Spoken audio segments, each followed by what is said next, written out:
Jemaat Tuhan, kembali lagi bertemu dengan saya dalam ibadah GPI Yehuda. Pagi hari ini sebelum kita mulai ibadah kita, mari kita persiapkan hati dan pikiran kita.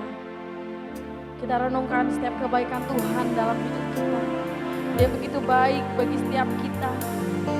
Kami mengucap syukur Tuhan pagi hari ini Bapa. Kebaikan-Mu Tuhan. Kebaikan-Mu Bapa tak pernah henti-hentinya bagi setiap kami Tuhan. Bertahtalah Tuhan dalam setiap puji-pujian kami Tuhan. Bertahtalah dalam setiap ibadah kami Bapa. Biarlah kami bisa merasakan hadirat-Mu pagi hari ini kami. Biarlah kami bisa merasakan Tuhan jamahan-Mu Tuhan pagi hari ini. Berkati setiap kami Bapa. Hanya di dalam nama Yesus. Mari kita sembah Dia. Naikkan setiap ucapan syukur kita pagi hari ini. Kita berikan pengagungan yang terbaik, penyembahan yang terbaik, pujian yang terbaik. Dialah lama nasyikinanano Bapa. Kami rindu hadirat-Mu. Rinananana ya nanalamu. Roh-Mu bekerja Tuhan.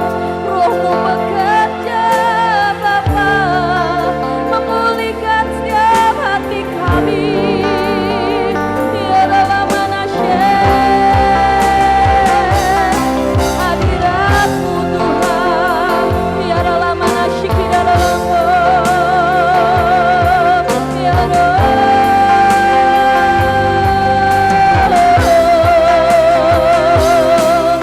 dalam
kuasa-Mu Tuhan melingkupi setiap kami pagi hari ini Bapa.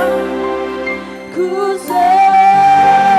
katakan, ku menyembah-Mu, ku menyembah-Mu, ku sembah-Mu,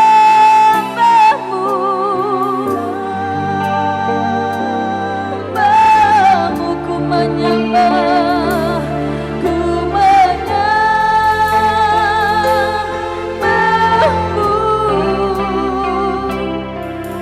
ku sembah-Mu,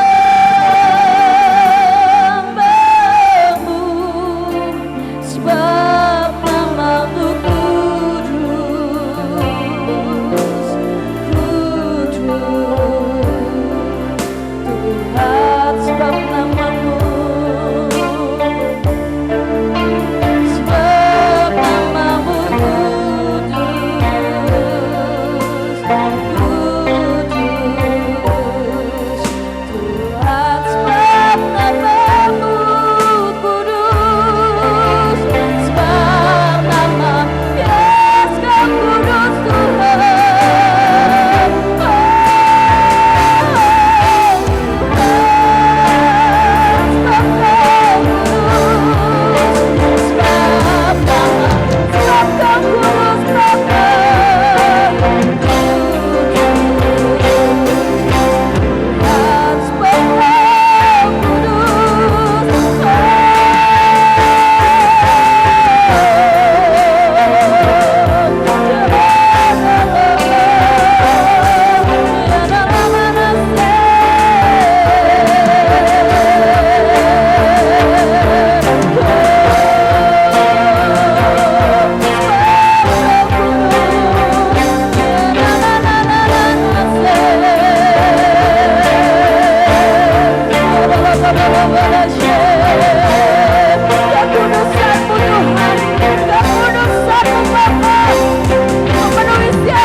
Proses yang kami hadapi Tuhan, ketika kami masuk dalam hadirat-Mu Bapa, Engkau memberikan kami kemampuan Tuhan.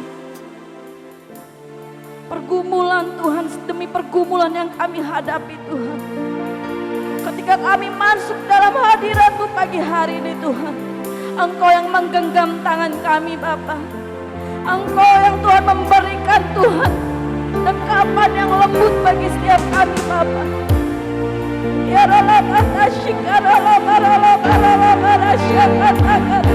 kami merasakan Tuhan meluk-Mu pagi hari ini. Kami merasakan genggaman tangan-Mu pagi hari ini Tuhan. Ya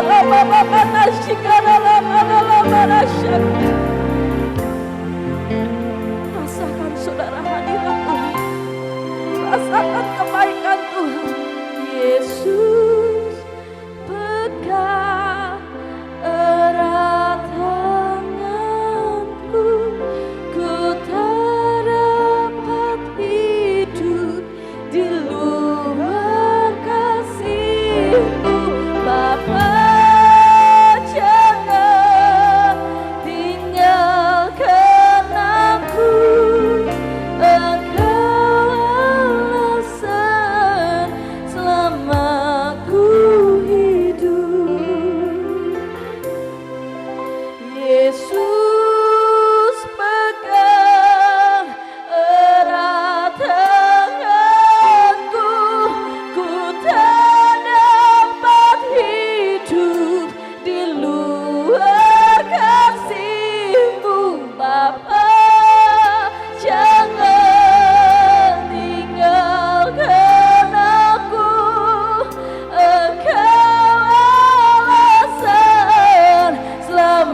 bersyukur Tuhan. Engkau Bapa yang baik, Bapa yang tidak pernah meninggalkan kami anak-anaknya. Lawat kami umat-Mu Tuhan. Mari Kau berbicara bagi kami semua. Kuduskan kami, tahirkan kami. Ketika kami menikmati segala kebaikan-kebaikan-Mu, kami percaya Tuhan, segala anugerah-Mu, berkat-Mu, kami semakin hari semakin dekat kepadamu Tuhan. Ketika kami diberkati, bukan kami berbalik kepadamu, tetapi kami mengagungkan dan memuji-Mu. Urapi kami semua Tuhan. Urapi hamba-Mu yang menyampaikan pada saat pagi hari ini. Berkati Tuhan jemaat-Mu. Berkati mereka dimanapun berada yang mendengarkan hari ini. Sungguh Engkau baik. Terpujilah Engkau di dalam nama Tuhan Yesus yang siap mendengarkan firman Tuhan. Katakan haleluya. Amin. Terima kasih buat tim musik, pujian, dan penyembahan pagi hari ini. Shalom. Saya percaya pagi hari ini damai sejahtera Allah melimpah setiap umat-umatnya. Saya percaya bahwa pagi hari ini saya rindu untuk melanjutkan sebuah tema yang kemarin, tapi dalam hikmat yang berbeda, firman yang berbeda. Tetapi saya percaya bahwa tema kita adalah doa yang membuat mata Tuhan terbuka dan telinganya menaruh perhatian. Tentunya dengan tema ini doa yang bagaimana? Kalau kemarin dikatakan bahwa selama masa muda bagaimana Zakaria dan Elizabeth berdoa tentang anak, ya, mereka belum melihat janji itu, tetapi pada masa tuanya Tuhan tetap mengingat setiap doa-doa daripada keluarga ini, dan Tuhan memberikan sebuah anak yang bukan biasa-biasa, tetapi itu seorang nabi besar, Yohanes, ya, Pembaptis, menjadi pembuka jalan bagi Tuhan Yesus. Dan saya percaya bahwa Tuhan selalu mengingat setiap doa. Sebab itu saya percaya bahwa pagi hari ini ketika saudara berdoa, menaikkan sebuah permohonan apapun itu, saya percaya bahwa Tuhan selalu melihat dan Tuhan selalu mendengar. Tetapi persoalannya adalah kenapa sampai hari ini kita belum melihat sebuah jawaban. Di dalam porsi hari pagi hari ini, saya tidak masuk di dalam melihat kekurangan saudara. Tapi mari kita belajar supaya melihat sisi-sisi setiap diri kita, supaya setiap doa kita itu membuat hari demi hari kita melihat sebuah jawaban. Karena kalau mau melihat perbuatan Allah yang besar, perbuatan Allah yang ajaib, maka satu hal yang kita harus naikkan adalah doa. Nah, di dalam tema ini, apa yang membuat mata Tuhan terbuka dan telinganya menaruh perhatian kepada setiap doa? Mari kita buka dulu dalam kebenaran firman di dalam 2 Tawarik 7 ayat 15. Kita sama-sama membaca firman Tuhan ini supaya bukan sekedar kita mendengar saja, tetapi kita juga harus melihat, membaca, merenungkan, meremakan, melakukan, dahsyat. Ya. 2 Tawarik 7 ayat 15. Demikian firman Tuhan. Sekarang mataku terbuka dan telingaku menaruh perhatian kepada doa dari tempat ini. Wow. Dari tempat ini. Dari rumah saudara. Dari gereja saudara. Ya. Bagaimana ketika kita berdoa di tempat ini, tiba-tiba Tuhan itu menyatakan kuasanya, mukjizatnya, pertolongannya. Dan membuat suatu perhatian khusus kepada setiap anak-anaknya.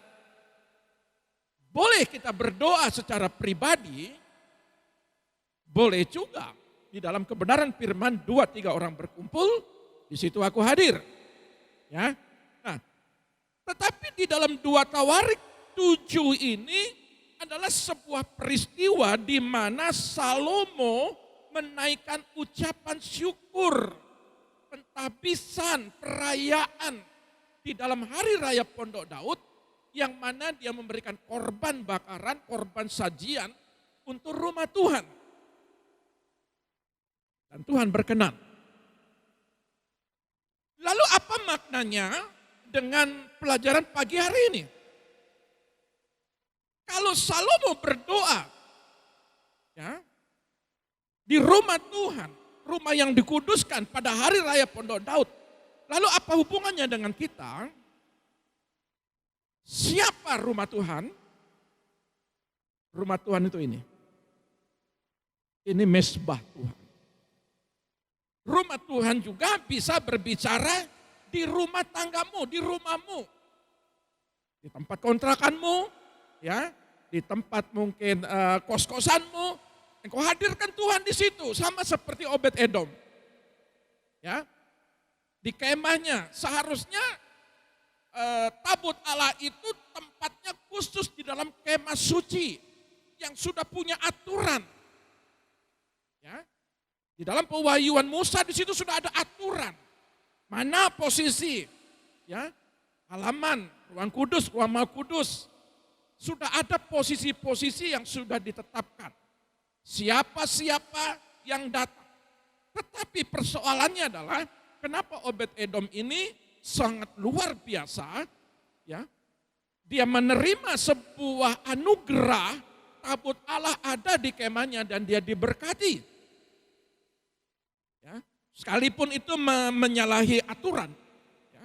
Tetapi Tuhan berkenan di kemah orang Gad, orang Filistin. Nah, artinya siapapun di rumah saudara, Tuhan tidak melihat rumah mewahkah, ya, rumah yang benar-benar layakkah. Sekalipun mungkin di tempat kemah seperti Obed Edom ini yang tidak layak, tempatmu kecil, tetapi kalau engkau menghadirkan Tuhan, maka Tuhan hadir di situ. Tetapi rumah Tuhan itu bukan sekedar juga mungkin di gereja, bukan sekedar situ, tapi yang terpenting adalah bagaimana saudara itu membangun hubungan kasih yang amat sangat begitu akrabnya, dekatnya. Tuhan rindu ini, pribadimu menjadi tempat mesbah Tuhan. Maka Tuhan berkenan, Tuhan melihat, Tuhan sangat disukakan. Ya, mata Tuhan terbuka, telinga Tuhan memperhatikan setiap anak-anaknya yang mau berdoa setia. Lalu bagaimana kalau saya tidak berdoa? Ya, saudara belajar dari ayat pagi hari ini ya. Mari kita lihat dulu. Sebelum kita masuk lebih dalam lagi di ayat 15 ini, coba kita lihat ayat yang ke-12.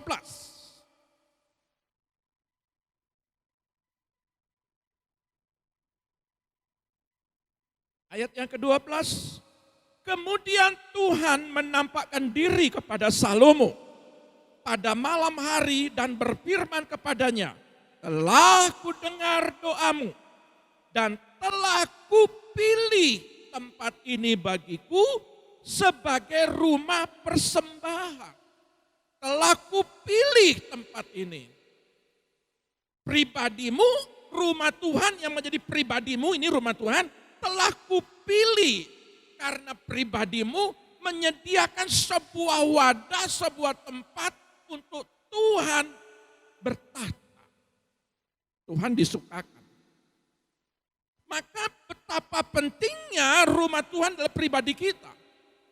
Saudara kalau tinggal seumpamanya, ya saya tidak melihat sebuah kekurangan atau kejelekan. Tetapi kalau saudara tinggal di sebuah rumah, di sebuah kamar yang tercium bau, mungkin orang tuamu sedang memasak, ibumu sedang memasak ikan, tiba-tiba insangnya atau kotorannya ya itu jatuh di kamarmu umpama 1 hari, 2 hari, 3 hari, wow. 1 hari sudah bau minta ampun. Saudara tidak nyaman.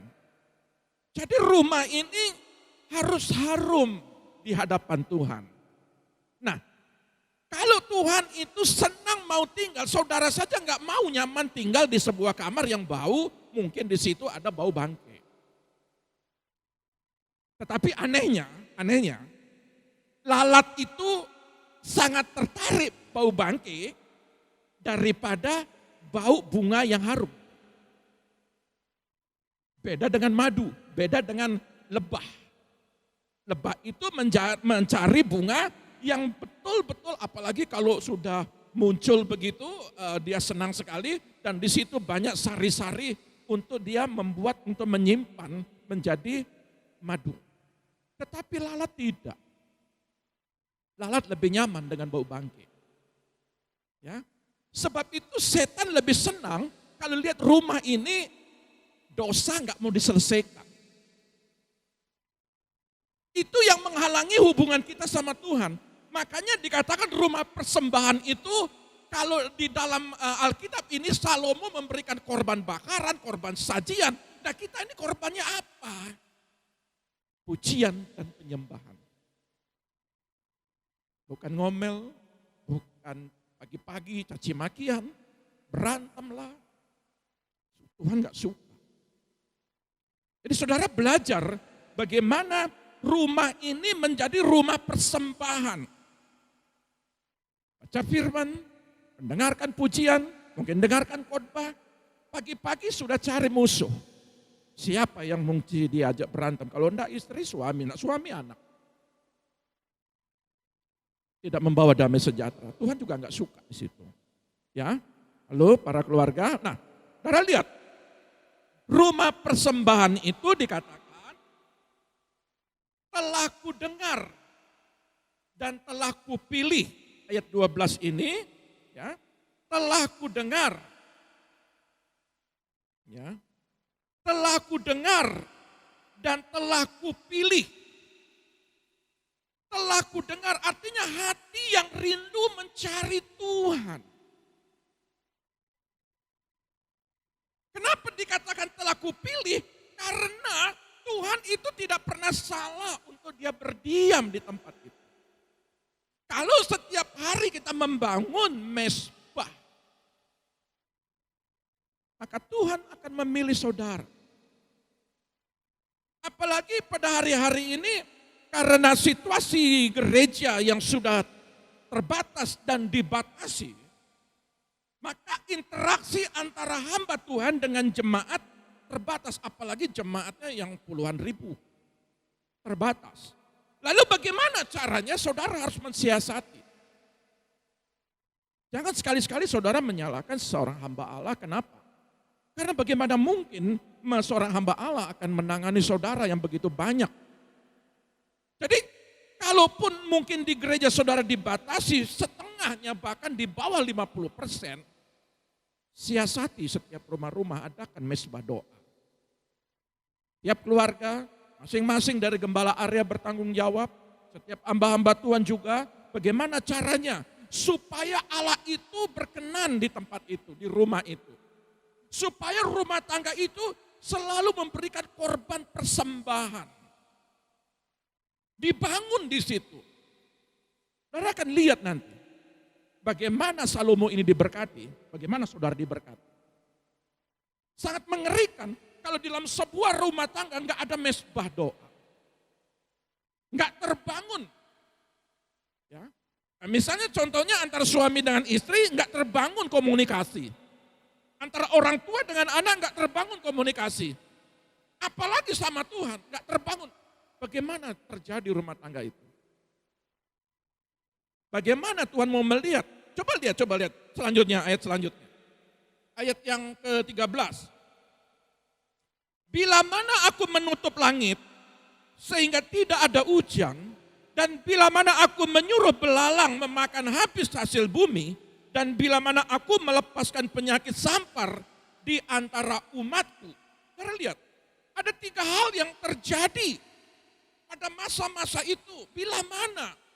Kalau itu terjadi, kata bila mana, kalau memang terjadi persoalan di ayat 13 ini. Kalau saudara terjadi langit tertutup, tidak turun hujan. Masa-masa gini sulit. Ya, buka ini nggak berhasil, buka ini nggak berhasil. Saudara terus berdoa, tetapi nggak ada jalan keluar. Bagaimana solusinya? Kata bila mana ini artinya kalau memang itu terjadi, apa yang saudara harus lakukan? Apa yang Salomo harus lakukan? Apa yang gereja harus lakukan? Apa yang setiap keluarga harus lakukan? Tidak bisa kita berdiam diri ketika persoalan itu terjadi, sama seperti Yusuf. Masa lembu kering 7 tahun nanti akan terjadi. Tetapi pada lembu gemuk ini, mari kita berhikmat. Mari kita menjaga-jaga, mari kita mempersiapkan diri kita. Inilah masa lembu kurus pada saat ini.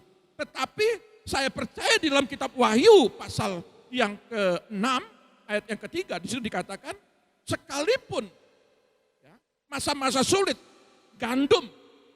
secupak gandum sedinar, 3 cupak jelai sedinar. Itu masa-masa sulit, masa kelaparan. Tetapi orang yang dikatakan minyak dan anggur ini yang diurapi, yang punya membangun hubungan kasih, anggur membangun hubungan kasih dengan Tuhan, tidak akan mengalami disentuh. Tidak akan disentuh. Nah inilah masa-masa secupak gandum seumpamanya ini terjadi pada saat ini. Banyak masa-masa sulit. Ekonomi mengalami kesulitan. Tetapi bagi minyak dan anggur, anak-anak Tuhan ada pembelaan. Asalkan bagaimana caranya supaya mata Tuhan terbuka melihat anak-anaknya. Asalkan bagaimana cara telinga Tuhan untuk mendengar setiap bagaimana kebutuhan anak-anaknya. Apakah kesulitan kesehatankah, persoalan keluargakah, persoalan usahakah, persoalan biaya-biaya operasional rumah tanggakah. Kalau langit tertutup tidak ada hujan, apa yang kita lakukan?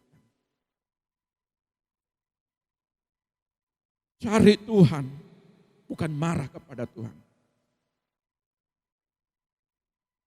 Omset saudara turun, belajar cari Tuhan. Zakaria dan Elisabet belum mendapatkan anak, tetap dia cari Tuhan. Intinya adalah sekalipun masa tua, dia memiliki anak, tetapi intinya dijawab. Sekalipun ini terjadi, masa COVID ini terjadi, intinya saudara pasti ada jalan keluar. Tidak mungkin tidak. Bila mana belalang memakan habis hasil kita, saudara belajar. Yoel 2 di situ banyak pelajarannya. Maleakhi 3 belajar juga di situ. Hari ini saya enggak bahas itu. Tetapi kenapa belalang ini akan habis hasil kita? Masa sulit boleh terjadi. Tapi saudara coba belajar. Mazmur berkata, menabur dengan bercucurkan air mata. Dia akan menuai dengan sorak-sorai. Sekalipun ini masa sulit, engkau belajar untuk menjadi berkat bagi orang lain, maka berkatmu tidak akan pernah habis. Saudara belajar percaya. Waduh ini sulit, mau berbagi lagi. saya mau bilang, sorga itu tidak pernah ada namanya musim sepi, musim rugi. Sorga itu terus, ya, kasihnya, rahmatnya, berkatnya tidak pernah berkesudahan. Ya. Nah, bila mana belalang memakan habis hasil kita, kalau memang itu terjadi, Alkitab berkata dalam kitab Yoel 2, ini pelajaran kita. Allah akan tetap memperlakukanmu dengan ajaib. Dia akan memulihkan. Sekalipun belalang mungkin memakan habis, tetapi Allah kita, Allah yang ajaib akan memulihkan kita semua. Sudah percaya itu? Bila mana dilepaskannya penyakit sampar seperti hari-hari ini. Takut keluar, takut ke gereja, takut berkomunitas, takut mencari Tuhan, semua serba ketakutan. Pergi takut, di rumah saja ngurep. Orang lain ketemu orang lain berani, ketemu Tuhan gak berani. Wow. Tetapi itu bukan saudara. Ya, mungkin lain-lain ya, oke lah. Tapi saya percaya jemaat Tuhan pada saat ini yang mendengar, ya, saya tidak dalam kapasitas untuk menjudge saudara. Tetapi jangan penyakit sampar ini membuat saudara takut mencari Tuhan. Haleluya. Sedikit-sedikit takut. Dikit-dikit takut. Ya. Nah, bila mana ketiga hal ini terjadi, bagaimana cara mengatasinya? Gampang sekali ayat ini, tapi sulit melakukan. Coba kita buka ayat selanjutnya.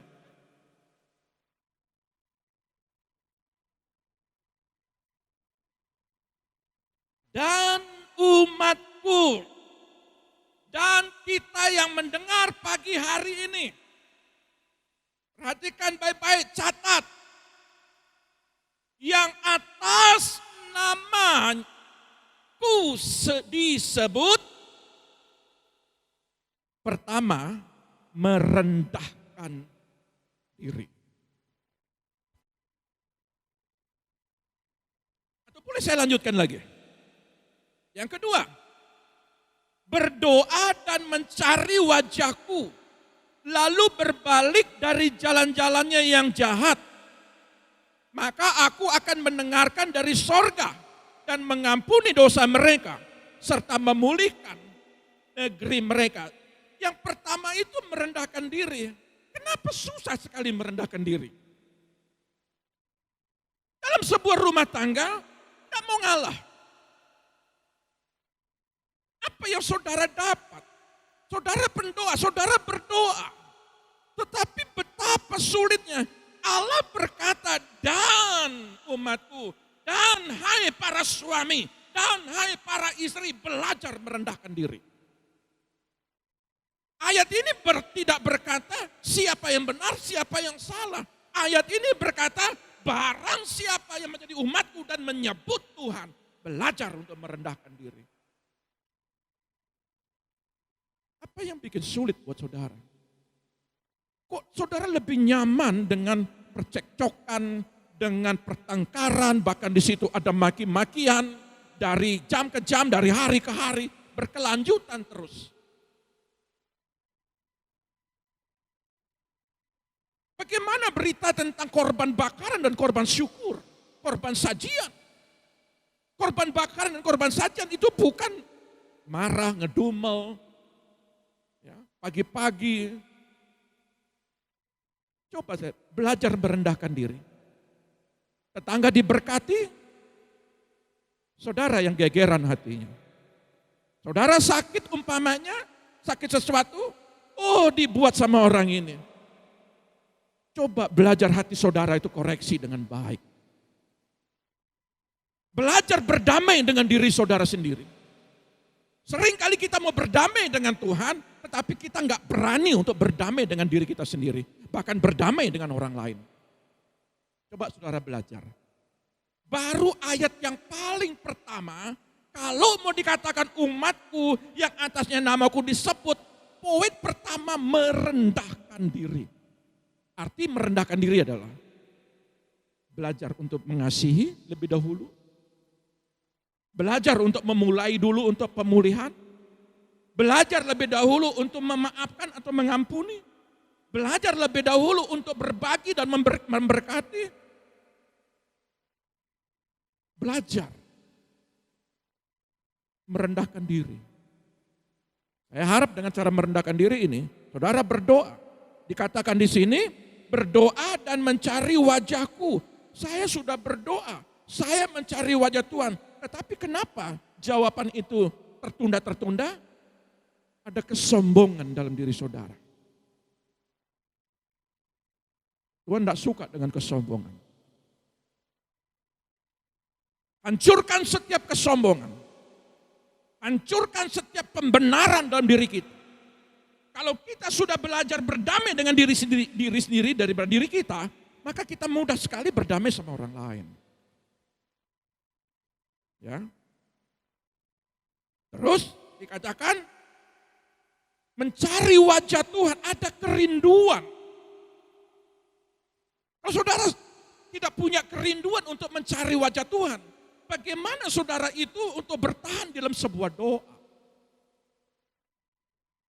Ada kerinduan untuk mencari wajahnya, ada kerinduan untuk memuji dia, ada kerinduan untuk menyembah dia, ada kerinduan untuk baca firman. Alkitab ini punya saudara rindu untuk baca atau saudara menjadikan tempat bantal untuk tidur atau dipajang. Apa kerinduan saudara? Ini janji. Di sini tempat janji-janji Tuhan. Di sini tempat bagaimana kita dipulihkan. Di sini bagaimana tempat kita untuk hidup kekal selama-lamanya. Di sini ada hikmat, di sini ada jalan keluar, di sini ada kesembuhan, di sini ada mukjizat. Ada kerinduan. Baru ya, berbalik dari jalan-jalannya yang jahat, maka berbalik. Jadi kalau hari ini saudara buat kesalahan, jangan lari dari Tuhan lagi, cari dia. Bapak itu Bapak yang baik, Bapak itu bukan seperti hakim di dunia.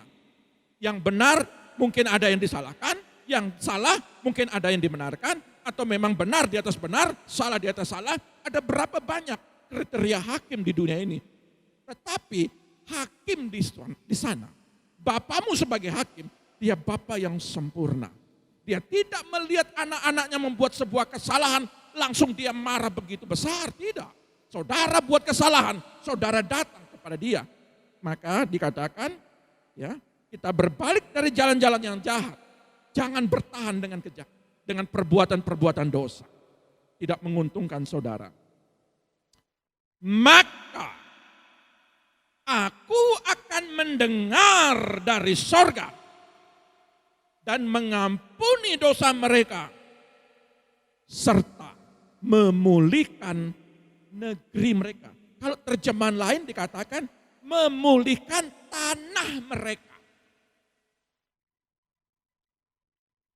Memulihkan rumah tangga mereka, memulihkan anak-anak mereka, memulihkan ekonomi, memulihkan usaha pekerjaan anak-anak mereka.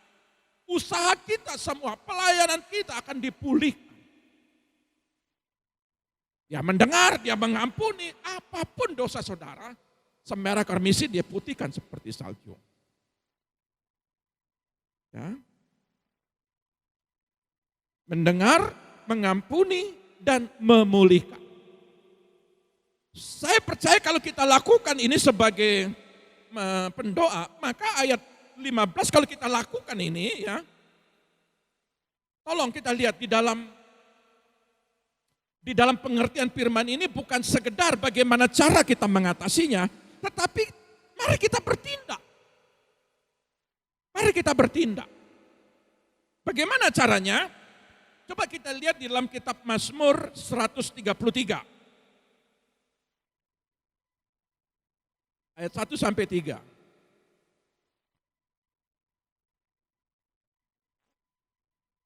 Mazmur 133 ayat 1 sampai 3.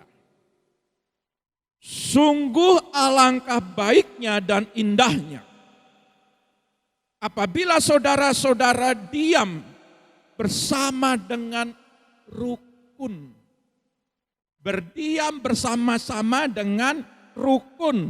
Yang dikatakan rumahku, rumah persembahan adalah rumah yang bersama-sama hidup rukun. Masih ada yang bertengkar ke hari ini? Tolong koreksi diri saudara sendiri. Belajar mulai saat ini hidup di dalam damai sejahtera. Ya. Seperti minyak yang baik di atas kepala meleleh ke janggut. Yang meleleh ke janggut Harun dan ke leher jubahnya. Ya. Kalau dibilang seperti minyak yang baik di atas kepala. Seperti minyak yang baik di atas kepala. Kalau bahasa Ibraninya dia bilang sehmen. Tube al rosi. Arti daripada ini yang sangat menarik adalah ketika seperti minyak sehmen ini adalah minyak urapan, minyak yang spesial, yang terbaik. Ya. Kalau dikatakan yang baik artinya tube. Tube itu saudara sangat luar biasa pengertian dalam bahasa Ibrani ini. Yang lebih baik. Ya. Kalau dikatakan al di atas, dari atas turun ke bawah, dari kepala ke janggut, ke leher jubah Harun. Artinya dari kepala itu rosi. Artinya pemimpin, imam. Jadi pengertian ini mari dimulai, siapa dalam rumah tanggamu itu imamnya. Maka penting sekali kalau kita sebagai imam, suami sebagai imam, sekali lagi, minyak yang terbaik, arti tube itu adalah lebih baik daripada istri dan anak-anak. Makin lama makin baik sebagai imam. Tube. Baik hati. Paling baik.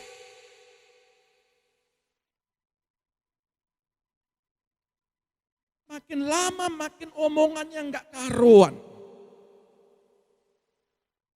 Makin lama makin enggak memberkati. Makin lama makin maki-maki anak istri. Saudara harus perhatikan. Seperti minyak yang baik di atas kepala. Bagaimana kita menjadi contoh di pelayanan sebagai gembala. Menjadi contoh bagi jemaat-jemaatnya. Menjadi gembala tapi kurang rendah hati. Menjadi pendeta kurang rendah hati. Minyak itu turun. Baik imam di rumah tangga maupun imam di dalam gereja. Baru turun kepada janggut dan ke jubah. Kata tube yang baik ini artinya bahagia. Belajar hatimu itu damai sejahtera, bahagia, sukacita, murah hati, riang, gembira, ada kebajikan. Saudara menjadi seorang, besok-besoknya menjadi seorang bapak, seorang ayah, seorang imam di rumah. Ya. Tube. Ada tube ini. Ya. Ada kemurnian, kebajikan, disukai. Ada anak-anak gak suka sama bapaknya. Betul apa betul? Bapaknya kurang ramah, imamnya kurang ramah, pendetanya kurang ramah, gembalanya gak disukai.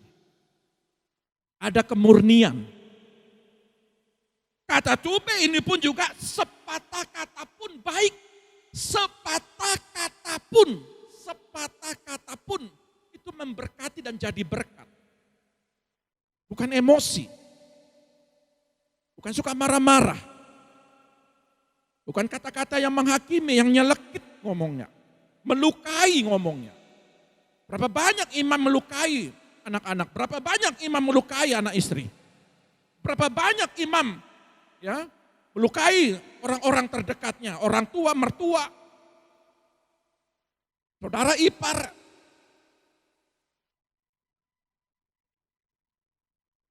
Sepatah kata pun baik, sepatah kata. Bukan banyak kata. Harus keluar dari mulut kita kalau kita mau melihat menjadi seorang imam, seorang kepala yang mengalir surah minyak yang diurapi. Kata tube pun dikatakan harum. Ketika minyak itu turun di atas kepala saudara. Kata harum ini. Berapa banyak dalam diri kita bau bangke, bau kenajisan, bau percabulan, bau perselingkuhan. Saudara mau diurapi, saudara sudah diurapi. Harum itu harus orang seperti parfum. Dari jarak jauh aja orang sudah baunya sudah tercium. Tapi bau dosa enggak kecium. Apalagi yang sembunyi-sembunyi. Yang enggak mau menyelesaikan sampai hari ini. Ingat baik-baik. Dari kepala turun ke janggut, turun ke jubah. Yang terdekat suami, istri, ke anak-anak. Makanya pertengkaran sering terjadi, percekcokan sering terjadi. Karena menjadi imam tidak menjadi berkat dalam setiap rumah tangga. Mohon maaf, saya tidak menghakimi para suami-suami. Tapi kalau di atas ini dikatakan, ya, al-ros, dari atas kepala, turun ke bawah. Kata tube ini juga berkenan dan dikenannya. Diperkenan oleh Tuhan. Bagaimana hidup saudara menjadi pribadi yang diperkenan? Adil. Punya anak 3. Yang satu lempar ke tong sampah. Anak punya yang kedua, yang pertama dibeda-bedakan lagi. Yang satu naik Mercy, yang satu naik ontel. Harus ada keadilan. Ya. Di tengah-tengah usaha harus ada keadilan. Membangun sebuah bisnis ada keadilan. Ya. Belajar hidup itu supaya punya kebijakan, supaya punya hati yang bijak, hati yang adil. Menyelamatkan, membela. Menyelamatkan dan membela. Jadi sebagai kita kepala itu bagaimana kita itu menyelamatkan rumah tangga.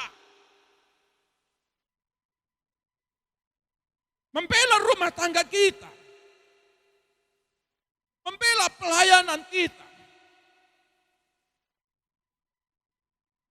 Kata tube ini menggembirakan, menguntungkan. Berapa banyak saudara merugikan orang lain? Berarti saudara bukan tube. Tidak ada segmen yang turun di atas kepala saudara. Kalau saudara suka merugikan orang lain, mengambil yang bukan saudara punya. Tube ini tulus ikhlas. Saudara memberi tulus hati saudara. Saudara melayani tulus hati saudara. Tulus ikhlas. Saudara berbagi. Melihat orang-orang miskin. Membantu orang-orang yang di pinggir jalan. Memberikan makanan. Menolong. Tulus ikhlas. Jangan ingat-ingat lagi kalau saudara sudah memberikan bantuan kepada orang lain. saudara nggak tulus, nggak tube saudara ini. Maka kalau itu terjadi, seperti embun gunung Hermon yang turun ke atas gunung-gunung Sion. Sebab kesanalah Tuhan memerintahkan berkat kehidupan. Bukan untuk sementara, untuk selama-lamanya. Hai rumah Tuhan, kalau rumah persembahan, aku akan berkati selama-lamanya. Segmen 2B Al-Ros. Kita lihat progres doa kembali. Ayat terakhir kita. 2 Tawarik 7 ayat 15. Sekarang mataku terbuka dan telingaku menaruh perhatian kepada doa dari tempat ini. Saudara merendahkan diri, saudara diurapi, saudara dipulihkan, saudara belajar di situ bagaimana dalam kitab Mazmur 133 ini, maka mata Tuhan terbuka. Melihat apa yang saudara gumuli doakan, dan telinganya mendengar setiap apa yang kau naik. Allah melihat dan Allah mendengar. Ayat ke-16. Sekarang, para pendengar, pemirsa maupun jemaat yang hadir pada saat ini, tidak tunggu besok. Sekarang.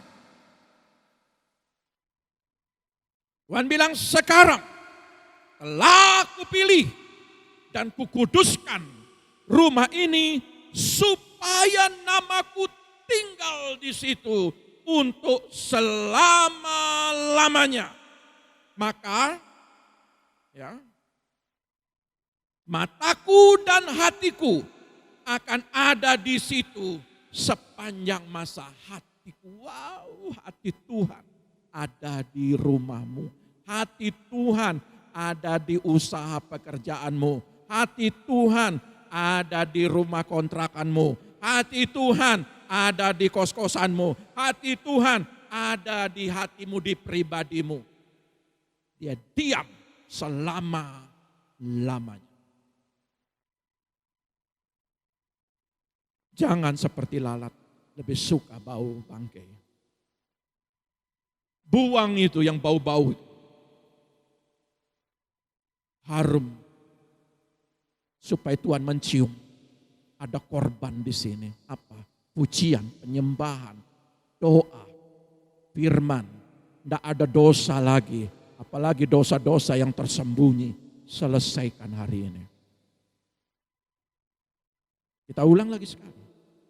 Sekarang, mari sama-sama. Yang di rumah juga sama-sama. Sekarang telah kupilih dan kukuduskan. Ya, rumah ini supaya namaku tinggal di situ untuk selama-lamanya. Maka mataku dan hatiku akan ada di situ sepanjang masa. Dari hari setelah 2021, 2022, 2023, aku ada di hatimu. Aku ada di rumah tanggamu. Amin. Enak kan? Kalau rumah tangga sukacita, mana lebih enak? Tuhan hadir di situ, ya, atau setan hadir di situ? Kalau Tuhan hadir, ada sukacita. Mata Tuhan melihat, Tuhan mendengar. Tapi kalau setan ada di situ, pagi-pagi sudah piring melayang. Ya, belajar Riko, haleluya. Belajar berdoa, belajar untuk menyelesaikan dengan rendah hati, belajar hidup itu dengan rendah hati, dan belajar dikatakan segmen 2B Al-Ros. Ya, Mazmur 133 ulang-ulang itu baca di rumah. Tuhan Yesus memberkati saudara. Mari kita datang kepada Tuhan.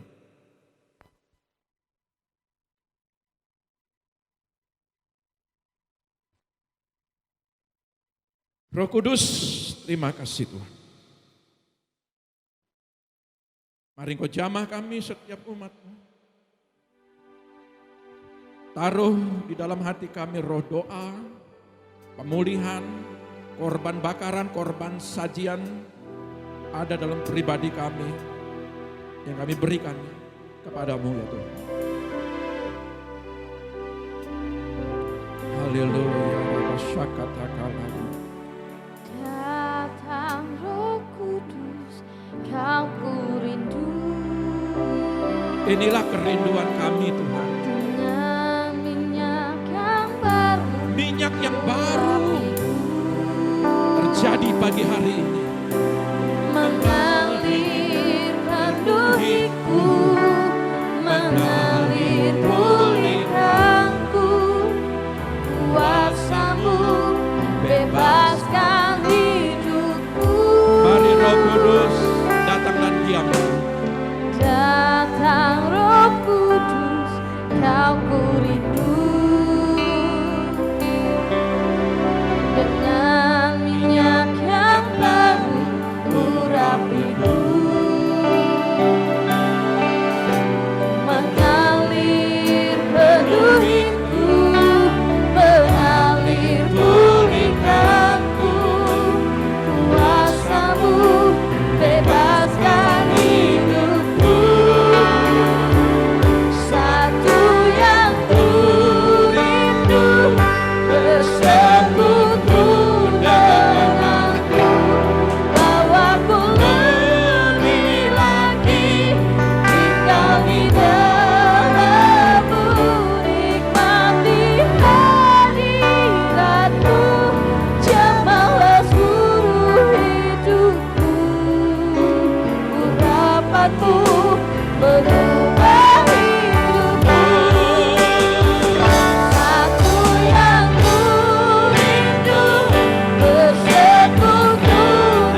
Kami berdoa bagi umat-Mu yang pagi hari ini ada di sini.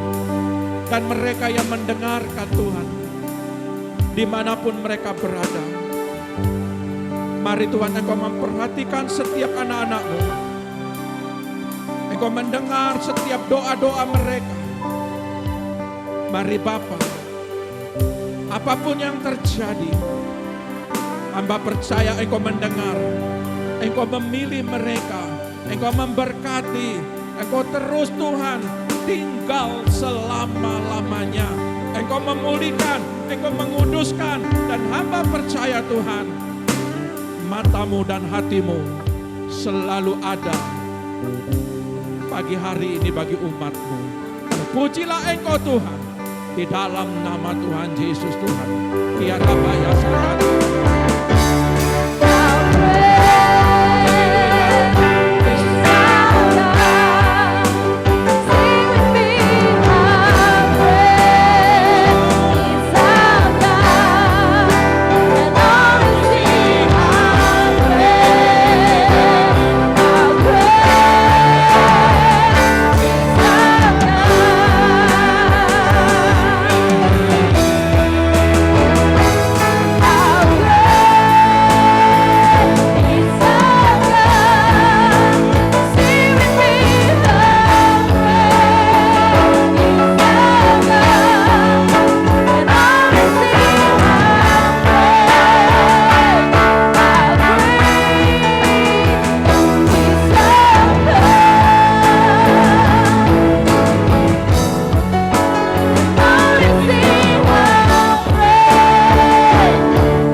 Campur tangan-Mu Tuhan. Kami percaya setiap yang mendengarkan diberkati, dipulihkan. Setiap keluarga-keluarga Tuhan akan bertata di tengah-tengah keluargamu, hatinya dan demikian matanya, pendengarannya selalu memperhatikan di setiap rumah tangga, lepas rumah tangga. Nyatakan kuasa-Mu. Mari Engkau angkat kedua belah tangan-Mu. Terimalah berkat daripada Bapa Sorgawi. Diberkatilah rumah tanggamu. Diberkatilah anak-anak-Mu. Diberkatilah kesehatanmu. Diberkatilah pendidikanmu. Diberkatilah lumbung-lumbungmu. Apa yang kau kerjakan lewat tanganmu akan selalu dibuat berhasil. Setiap kakimu melangkah akan selalu dituntun oleh Dia. Sehingga penuhlah sukacitamu, Engkau diberkati di bumi dan Engkau diberkati di sorga. Di dalam nama Bapa, Putra dan Roh Kudus, yaitu di dalam nama Tuhan Yesus yang diberkati pagi hari ini, katakan haleluya, amin. Tuhan Yesus memberkati. Shalom.